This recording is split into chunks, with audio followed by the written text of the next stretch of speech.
iPhone 17 Pro 拍照录影能力真的很强，不过遇上了 vivo X200 Pro， 强这个字可能需要重新定义。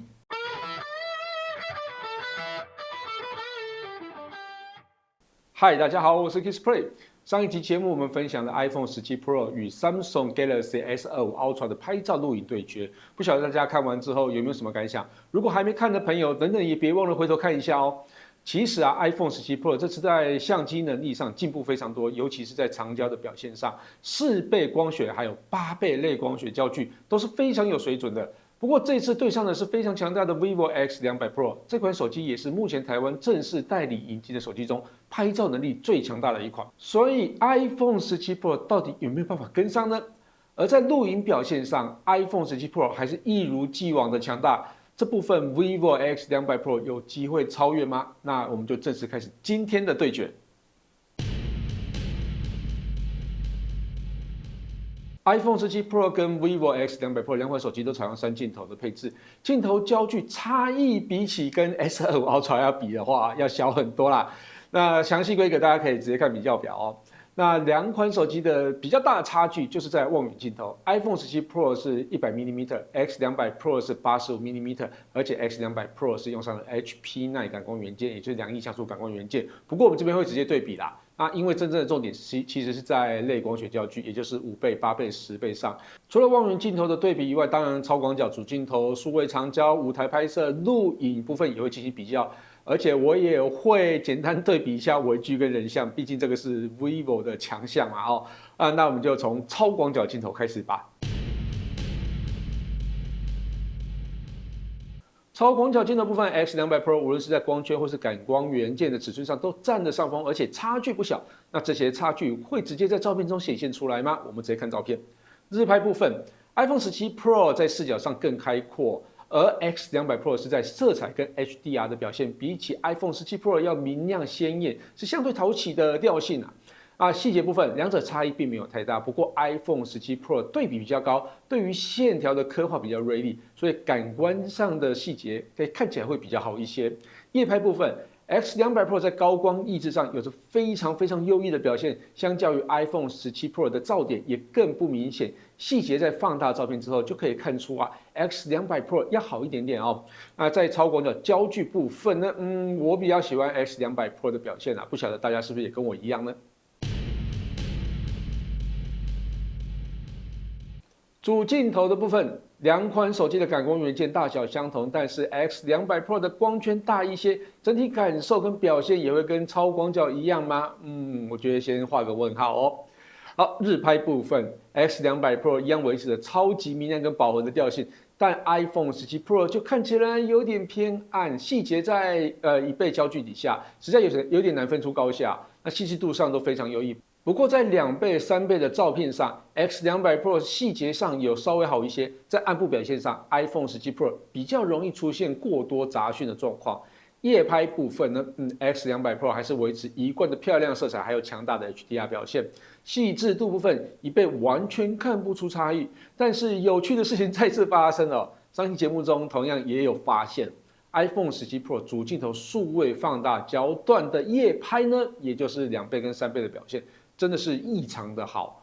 跟 vivo X200 Pro 相比，还是有着更好的细节表现哦。这完全证明iPhone 17 Pro 这是在主镜头的数位放大上的确下了非常大的功夫哦。望远镜头部分，不得不说 ，iPhone 17 Pro 的全新4倍望远真的非常强，但对上的是大魔王，也就是用上2亿像素 HP9 感光元件的 vivo X200 Pro。无论是在感光元件的大小、光圈、像素上，两款手机都不是同一个级别的差距是非常的大。iPhone 17 Pro 真的有机会吗？我们先来看一下光学焦距。日拍部分在不放大照片前，两款手机是看不出差异的。但放大之后就可以发现，无论在细致度或是锐利度上 ，X200 Pro 都占得上风。那夜拍部分差异就更明显一些了X200 Pro 在更多场景有着更好的细节表现不过两款手机在这个焦距其实都很优异，只是 X200 Pro 要稍微好一些。接着来看5倍、8倍、10倍类光学焦距日拍部分 ，iPhone 17 Pro 在5倍的表现其实不错。但随着倍数越放越大，细致度表现衰退的程度啊，是比起 X200 Pro 要大很多。其实这算是自然现象啦哦，只是X200 Pro 比较异常一些哦。那毕竟2亿像素感光元件，即使放大到10倍，都有完整足够的像素来对应这个细致度，所以大家应该很明显可以看得出来 ，X200 Pro 的表现真的非常出色。夜拍部分，两款手机在5倍就有明显的差距，而且这个差距应该就是来自于感光元件的尺寸，真的是啊1寸大1寸强啊，甚至完全不用放大照片就可以看得出差别哦。那毕竟 X200 Pro 就是长焦大魔王啦，所以目前看来能够赢得了 X200 Pro， 应该也剩下它的后续旗舰机啊，也就是 X200 Ultra， 还有接下来要登场的 X300 Pro。数位长焦部分，我想大家直接看照片就好啦，毕竟差距真的非常的大哦。那日拍部分 ，X200 Pro 在20倍的数位焦距依然维持着光学焦距的品质，直到30倍，才稍微感受到一些数位放大感，这个真的非常的强哦。夜拍部分也是差不多是这样子啊，只要光线足够的话哦，20倍都有很好的表现。那这样的成像表现其实也能反映到演唱会拍摄啊，两款手机都是使用20倍拍摄来做实测哦，无论是在光线控制、快门的控制，还有整体细致度上的表现啊，大家应该都很好决定演唱会要带哪一只手机出门吧。X200 Pro 只要切换到舞台模式，拍演唱会是我目前用过手机中最强大的。上一集有观众说想要看一下人像模式啊，因为我没几掐 model 啦哦，所以就自己登场了，希望大家不要介意啊，会介意就请在底下抗议留言啦哦可以留真的可以留哦，我不会理你。iPhone 17 Pro 人像模式有着24到120哦，那 vivo X200 Pro 则是23到135mm， 两款手机在细致度上表现都非常好，但差异就在背景虚化跟色彩调教上。X200 Pro 的模拟前景声效果非常的好，让人像可以更为凸显，而 iPhone 17 Pro 似乎有点跟背景分不开的感觉。当然，人像就看个人喜好啦，我是比较喜欢 X200 Pro 所拍摄的人像。那微距部分这个就不是同一个级别，毕竟 iPhone 17 Pro 只有超广角镜头负责微距，也可以拍出不错的照片啊。但我直接分享 X200 Pro 的长焦微距，应该就很好看出差异所在哦。那 X200 Pro 也是目前台湾上市手机中长焦微距最强的一款。接着就来到 iPhone 的主场录影。其实各大品牌都在苦苦追赶 iPhone 的录影啊，但在上一集节目中我们可以发现，三星虽然在长焦录影上表现比较好，但其他部分几乎都被 iPhone 17 Pro 很甩哦。那 X200 Pro 真的有机会吗？测试录影以前，我们一样来测试 4K 30fps 影片10分钟来确认一下长时间录影的手机温度。毕竟如果长时间的拍摄太烫的话，有可能会造成录影中断哦。那测试前两款手机的温度大概落在29度左右，录制10分钟之后，X200 Pro 萤幕中间的温度是35.1度 ，iPhone 17 Pro 是36.2度。那机背部分 ，X200 Pro 几乎每个位置都落在34.5度到34度中间啊。iPhone 17 Pro 那镜头模组部分是落在37.3度，机背中央的话是35.2度。那整体的控温跟散热 ，X200 Pro 都好一些，但两者都是非常优秀的水准。看完温度表现，接下来看实拍。色彩部分，两款手机在色彩调性上虽然不同，但都是非常好看的颜色。光学镜头焦距上都有着非常好的细致度，夜拍部分也是一样，只要光学镜头拍摄都有不错的表现。但两款手机在高光差底下，都选择让小面积的发光物直接过曝哦。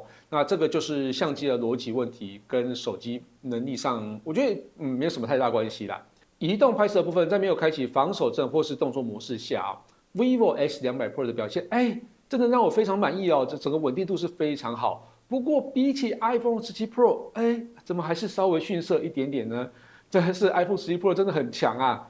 那我们现在开启超级防守阵还有动作模式哦，两款手机都超级稳，但 iPhone 17 Pro 的表现真的是没话说啊，这是有够稳有够强的哦。但有一点我还是搞不懂，为什么 iPhone 17 Pro 的录影色彩跟画质的感受都比拍照好啊？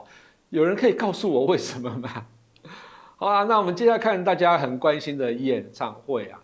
那我都用15倍左右进行录影，毕竟长焦上啊还是 X200 Pro 的超强项，所以在画质清晰度跟光线平衡上，X200 Pro 明显都比 iPhone 17 Pro 要优异非常多哦。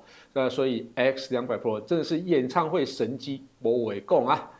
以拍照来看呢，iPhone 17 Pro 的主镜头真的非常有水准。居然不止跟 S25 Ultra 还有 X200 Pro 两大神机不相上下，甚至在夜拍的数位放大焦距都稍稍赢过这两款神机哦。当然 X200 Pro 不是吃素的嘛，除了主镜头夜拍以外，其他焦距都更为强大，而且别忘了 X200 Pro 的人像跟长焦微距更是恐怖啊！那录影部分。vivo X200 Pro 虽然已经非常接近 iPhone 17 Pro 的水准，但我觉得还是稍微差了一点点。以 vivo 的进步幅度来说，其实我有点期待 X300 Pro 的进化哦。那录影部分到底有没有机会追上 iPhone 17 Pro 呢？我们就再过几天就会知道了。那演唱会就不用说了嘛，就是 X200 Pro 的天下，无论是录影或是拍照，只要扯到长焦，那 X200 Pro 还真的非常难找到对手哦。所以 iPhone 17 Pro PK 系列就到这边先告一段落哦。接下来又是另一波的新机发表潮，到时候 iPhone 17 Pro 应该还是有机会再登场啦。所以感谢大家收看这一期节目，希望大家也会喜欢这次的内容。如果有任何建议或问题，也欢迎留言让我知道。我是 Kissplay， 我们下期见喽，拜拜。